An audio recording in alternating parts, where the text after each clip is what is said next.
कभी सोचा है कि हम जो कुछ भी करते हैं उसके पीछे का असली मकसद क्या है? आज हम रिचर्ड ए बॉवेल के काम के आधार पर आध्यात्मिक इंटेलिजेंस यानी एसक्यू को समझने वाले हैं। ये सिर्फ क्या या कैसे के बारे में नहीं है, ये है क्यों के बारे में। तो चलिए इस दिलचस्प सफर की शुरुआत करते हैं। ये सवाल बहुत गहरा है ना? हम अक्सर क्या करना है या कैसे करना है इसी में उलझे रहते हैं। हमारी टू डू लिस्ट लंबी होती जाती है, पर सबसे जरूरी सवाल तो यही है, हम ये सब कर क्यों रहे हैं?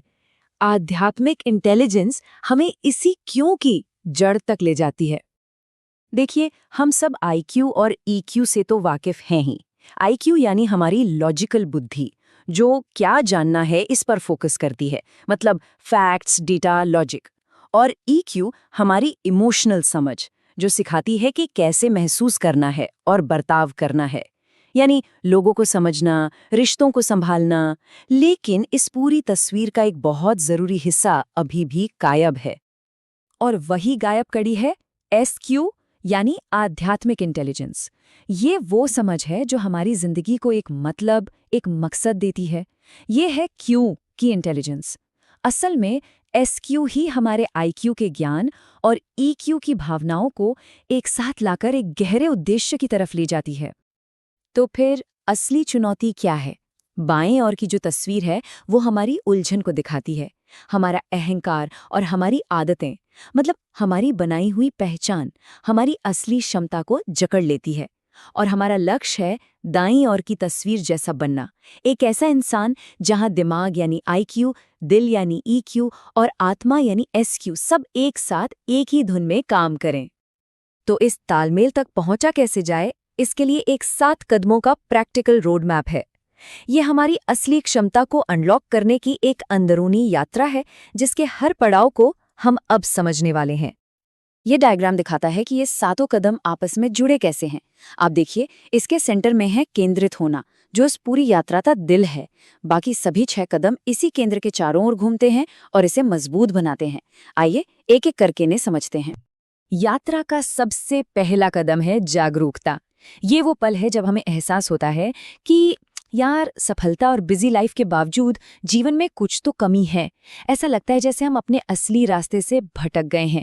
ये मान लेना कि मुझे नहीं पता, असल में जानने की पहली सीढ़ी है। जागरूकता के बाद हम अर्थ खोजते हैं। यहाँ हम अपनी छोटी सी दुनिया से बाहर निकलकर बड़ी तस्वीर को देखते हैं। हम उन चाबियों की तलाश करते हैं जो हमारे बनाए हुए पिंजरे को खोल सकें। ये तलाश हमें नई किताबें पढ़ने, अलग अलग लोगों से बात करने या फिर नई जगहों पर जाने के लिए इंस्पायर कर सकती है। अब जब हमारे पास कुछ चाबियां हैं तो तीसरा कदम है मूल्यांकन। हम इन नए मिले अर्थों को परखते हैं, ये देखने के लिए कि क्या ये वाकई हमारे जीवन के तालों को खोलते हैं। यहाँ हम जज करने के बजाय एक बड़ी पिक्चर से समझने की कोशिश करते हैं कि हमारे लिए सच क्या है। और ये हमें यात्रा के दिल तक लाता है, केंद्रित होना। ये अपने अंदर के दरवाजे को खोलने और अपनी असली पहचान से जुड़ने का पल है। इसका सीधा मतलब है बाहरी दुनिया के शोर के बीच भी अपने भीतर शांत और स्थिर रहना। ये शांति ध्यान या प्रकृति में समय बिताने जैसे अभ्यासों से मिल सकती है। जब हम अपने केंद्र में टिक जाते हैं तो 5वां कदम अपने आप सामने आता है, एक साफ विजन या दृष्टि। हमें बड़ी तस्वीर बिल्कुल साफ साफ दिखाई देने लगती है। हमें ये समझ आने लगता है कि असल में क्या मुमकिन है और हमारे जीवन का बड़ा उद्देश्य क्या हो सकता है।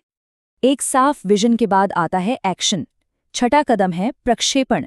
इसका मतलब है हम अपनी नई समझ और शांति को अपने कामों के जरिए दुनिया में दिखाते हैं। अब हमारे एक्शंस सिर्फ रिएक्शन नहीं होते, बल्कि सोचे समझे और उद्देश्य से भरे होते हैं। हम अपने विजन को हकीकत में बदलने के लिए कदम उठाते हैं। और आखिर में आता है 7वां कदम, मिशन।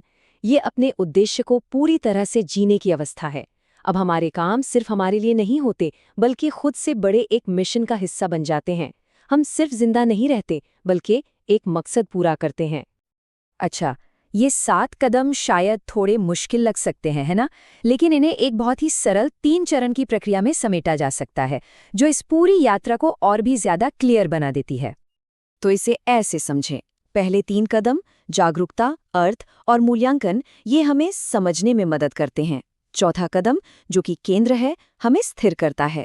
और आखिरी 3 कदम, विजन, प्रक्षेपण और मिशन हमें उसी समझ और स्थिरता के साथ कर्म करने की शक्ति देते हैं, यानी समझना, केंद्रित होना और फिर कर्म करना। तो इस पूरे यात्रा का नतीजा क्या है? जब कोई अपनी आध्यात्मिक इंटेलिजेंस को जगाता है, तो सच्ची खुशी, असली सफलता, रचनात्मकता, एक नेचुरल आत्मविश्वास और नेतृत्व जैसे गुण अपने आप जीवन में आने लगते हैं। ये कोई टेक्निक नहीं, बल्कि जीने का एक नया नजरिया है। हम आपको पियर टेलहार्ड डी चार्डिन के इस गहरे विचार के साथ छोड़ते हैं। हम असल में आध्यात्मिक प्राणी हैं जो एक मानवीय अनुभव ले रहे हैं।